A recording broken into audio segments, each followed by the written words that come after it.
Hi book lovers, කොහමද ඔයාලට? ඔන්න අද වීඩියෝ එකෙන් නම් මම ගෙනාවේ book review එකක් ගැන නෙමෙයි. ඔයාලා දන්නවා ඇති මේ දවස්වල කොළඹ ජාත්‍යන්තර පොත් ප්‍රදර්ශනය පවත්වනවා කියලා. ඉතින් මේ පාර book fair එකෙන් මම ගත්ත පොත් ගැන ඔයාලට පුංචි වීඩියෝ එකක් අරගෙන එන්න ඕනි කියලා හිතුණා. ඉතින් ඒ නිසා තමයි මම අද මේ වීඩියෝ එක කරන්නේ. තාමත් book fair එකට ගිහපු නැති කෙනෙක් පොත් ගැන මොන හරි අයිඩියා එකක් හොයනවා නම් එයාලට උදව්වක් වෙයි කියලා හිතලා තමයි මම මේ වීඩියෝ එක කරන්නේ. එහෙමත් නැත්නම් book fair එකට යන්න බැරුණා නම් දුක් වෙන්න එපා. ඔයාලට ඕන තරම් online stores තියෙනවා. ඒ වලින් උනත් පොත් ගෙන්න ගන්න පුළුවන්. ඔයාලට පුංචි අයිඩියා එකක් දෙන්න තමයි මම මේ වීඩියෝ කරන්නේ. ඉතින් මම පෙන්නන්නම් මොනවාද මම මේ පාර book fair එකෙන් ගත්ත පොත් කියලා. මේ තියෙන්නේ මේ පාර මම book fair එකෙන් ගත්ත මගේ යාළුවෝ ටික. මම පොත්වලට මාරම ආස කෙනෙක්. මම පොත් කලෙක්ෂන් එකක්ම හදාගෙන ඉන්නවා. මම හරි මාදරී පොත්වලට. ඉතින් මේ තියෙන්නේ මම ගත්ත පොත් ටික. මගේ වීඩියෝස් බලන ඔයාලා දන්නවා ඇති. මම සාමාන්‍යයෙන් සයන්ස් ෆික්ෂන් ත්‍රිලර් ටයිප් එකේ පොත් කියවන්න මාරම ආසයි. මොකද ඒ වගේ පොත් කියවන්න ගත්තම කුතුහලය වැඩි. පොත තියන්න හිතෙන්නේ නැහැ. මොකද ඊළඟට වෙන්නේ කියලා බලන්න මාර ආසාවක් තියෙනවා. ඒ වගේම ගොඩක් දැනුම හම්බ වෙනවා. සයන්ස් ෆික්ෂන් වගේ ඒවා කියවනකොට ගොඩක් දැනුම හම්බ වෙනවා. ඒ වගේම ත්‍රිලර් ටයිප් එකේ පොත් කියවනකොටත් මාර දැනුමක් හම්බ වෙනවා. මොකද ක්‍රිමිනල් ඒ වගේ ඒ කියන්නේ විද්‍යාව සම්බන්ධ වෙලා වෛද්‍ය විද්‍යාව සම්බන්ධ වෙලා ඒ වගේ දේවල් වගේම ලොකු පරාසයක දැනුමක් මම නම් හිතනවා සයන්ස් ෆික්ෂන් ත්‍රිලර් ටයිප් එකේ පොත් කියවනකොට හම්බ වෙනවා කියලා. ඉතින් පොත් කියවන කම්මැලි කෙනෙක්ට අනිවාර්යෙන් මම හිතන්නේ try කරන්න ඕනි ශානරයක් තමයි සයන්ස් ෆික්ෂන් ත්‍රිලර් ටයිප් කියලා කියන්නේ. මොකද කම්මැලි නැතුව කියවන්න බලන්නේ. ඉතින් මම මේ පාරත් book fair එකේදී මම ආසම ශානරයේ පොත්වලට තමයි වැඩිපුර අවධානයක් දුන්නේ. ඉතින් මේ තියෙන්නේ මම ගත්ත සයන්ස් ෆික්ෂන් ත්‍රිලර් ටයිප් එකේ පොත්. ඉතින් never lie මම මේ පොත මේක මියුසස් එකෙන් මම ගත්තේ ත්‍රිලර් එකක්. මම තාම කියවලා නැහැ. මම කියවලා ඔයාලට වීඩියෝ එකක් අරගෙන එන්නම්. මං හිතනවා මම කැමතිම විදිහේ පොතක් වෙයි කියලා මේක. මරකත පළකය කියලා කියන්නේ නෙත්දු වරාපිටියගේ දෙවැනි පොත. එයාගේ මුල්ම පොත තමයි මරකත පිළිලය කියලා කියන්නේ. සයන්ස් ෆික්ෂන් එකක් හරිම ලස්සනයි. අපි සාමාන්‍යයෙන් දන්නවා අපරාධකාර හැම වෙලේම රහස් පරීක්ෂකයට වැඩිය අඩියක් පිටිපස්සෙන් ඉන්නේ. හැබැයි නෙත්දු වරාපිටියගේ මරකත පිළිලය පොතේ මට නෝට් වෙන ලොකුම දෙයක් තමයි අපරාධකාරයා මාරම ඇඩ්වාන්ස් කෙනෙක්. එයා හැම වෙලේම රහස් පරීක්ෂකයට වැඩිය එක ස්ටෙප් එකක් හරි අනිවාර්යෙන් ඉස්සරහා ඉන්නවා. දෙන්න එකට එක හා සමානව හරිම දක්ෂයි. මම මාර මාසමුණ පොතක් තමයි නෙත්දු වරාපිටියගේ මරකත පිළිලය කියලා කියන්නේ. හරිම ලස්සනයි. කුතුහලය හැමදේම මාරම ලස්සනට තියෙනවා. ඉතින් ඒ හින්දාම තමයි මම මේ දෙවෙනි පොතත් ගත්තේ. යාගේ තුන්වෙනි පොතක් තියෙනවා මරකත නිම්නය. මම මේක කියවලා ඒකත් ගන්න හිතාගෙන තමයි ඉන්නේ. මේක මියුසස් එකෙන් මම ගත්තේ.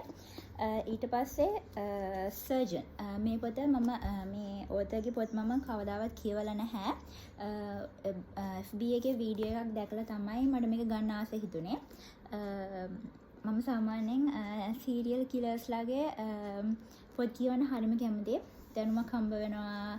මිනිස්සු හිතන විදිය ලොකු කියන්නේ කියන්න තේරෙන්නේ නැහැ. මාරම කුතුහලයක් තියෙනවා. සමහරවිට හිතනවා ඇයි මිනිස්සු මේ විදිහට කරන්නේ කියලා. එයාලට එහෙම වෙන්න හේතු තියෙනවා. එහෙනම් මම මේ පොතේ එකම එක රිවිව් එකයි දැක්ක ළමයි. ඒක දැකපු ගමන් මම මේ පොත ගත්තා. මම සීරියල් කිලර්ස්ලාගේ පොත් කියවන්න කැමතියි. මේක ගන්න ගියාට පස්සේ එතන හිටපු ස්ටෝල් එකේ කෙනා කිව්වා මම මේ පොත් දෙක ගත්තේ ගුණසේන එකෙන්. ඒ ඔතගෙම පොත් සීරීස් එකක් තියෙනවා කියලා. මේකයි තව එකකුයි. මම කලින් මේ පොත් කියවලා නැති නිසා මට හිතුණා දෙකක් විතරක් අරගෙන බලන්න නැත අපරාධනේ. මේ පොත අරගෙන මම කියවලා රිවිව් එකක් දෙන්නම් ඔයාලට. මේක සීරියල් කිලර් කෙනෙක් ගැන මම හිතනවා ඒක මම කැමතිම විදිහේ පොත් දෙකක් වෙයි කියලා. ඔයාලට ඕන නම් මේව ගැන රිවිව්ස් ළමයි වෙන වෙනම ඕන පොත් තියෙනවා නම් කියන්න මම අනිවාර්යයෙන්ම රිවිව්ස් අරගෙන එන්නම්. 200 මේක සයන්ස් ෆික්ෂන් එකක් ළමයි. මට හිතන විදියට මම මේක පොඩ්ඩක් උඩින් කියවුවා. මම හිතන විදියට මම කැමතිම විදිහේ පොතක්. විද්‍යා ප්‍රබන්ධ කියලා කියන්නේ ඒකේ ළමයි ගොඩක් දැනුම හම්බ වෙනවා. ඒ වගේම එක දේවල් එක සිද්ධි අපි දන්න දේවල් නොදන්න දේවල් ඇඩ් කරලා තමයි කතාවක් ගොඩනගන්නේ. හරිම ලස්සනයි. මේකේ තියෙන විදියට බර්මියුඩා ත්‍රිකෝණය ගැන අපි දන්න දේවල් නොදන්න දේවල් එකතු කරලා ලියපු පොතක් තමයි 200 කියලා කියන්නේ. සයන්ස් ෆික්ෂන් වලට ආස නිසා මම මේ පොතත් ගත්තා. ඊට පස්සේ අමාවක හස කියලා කියන්නේ මේ පාර බුක් ෆෙයාර් එකේ හැම ස්ටෝල් එකකම වගේ දකින්න තිබුණ පොතක්. මං හිතන්නේ අර සාමාන්‍යයෙන් බුක් ෆෙයාර් එකක අනිවාර්යෙන් ෆේමස් වෙන පොත් කිහිපයක් තියෙනවනේ හැම අවුරුද්දෙම. මේකත් ඒ වගේ පොතක් අමාවක හස.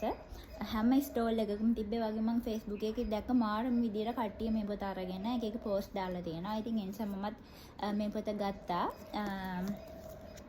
ඒක ඇතුලේ ලස්සන බුක් මාක් එකකුයි. ලස්සන අලියගේ ස්කෙච් ලස්සන ෆොටෝ එකක් තියෙනවා. ඒ වගේ කොළ කිහිපයකුත් තියෙනවා. ලිවර් සැක් තමයි මේ කියවත. ඕනේ නම් කියවලා රිවිව් එකක් දෙන්න. මම ට්‍රාන්ස්ලේෂන් එකක් කියවනවා. ඊට ඇන්ඩි විතාස් අරඹුමක නැවතම කියවලා නැහැ. ඕනේ නම් රිවිව් එකක් දෙන්නම්. මේකත් මම ගත්තේ මියුසස් හවුස් එකෙන්.